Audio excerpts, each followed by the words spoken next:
High বন্ধুরা, আবারও চলে এসেছি একটি নতুন কাজের সন্ধান নিয়ে। দেখতেই পাচ্ছেন টিভিএস অ্যান্টক গাড়িটি এক কাস্টমার নিয়ে এসছে। তো গাড়িটি খুব মিসিং করছিল। তো দেখতেই পাচ্ছেন যে আমার হাতে এই ফুয়েল ফিল্টারটি আছে। তো ফুয়েল ফিল্টারটার কন্ডিশন খুবই খারাপ ছিল। তো কাস্টমারটি বলছে যে এখন দাদা আমাকে একটু ওয়াশ করে দিন। তো আপাতত আমি কাজ করার জন্য ওয়াশ করে দিয়েছি।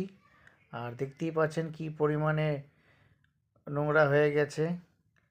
তো পাম্পটিও যে আপনি যে মোটরটি আছে সেটাও চেক করে নিলাম যে ওটা ঠিকই আছে। আর যে ইনজেক্ট সিস্টেমটা আছে সেটাও জাম ছিল, সেটাও ক্লিয়ার করলাম। তো জানি না, এটাই আমার ফার্স্ট খোলার ছিল।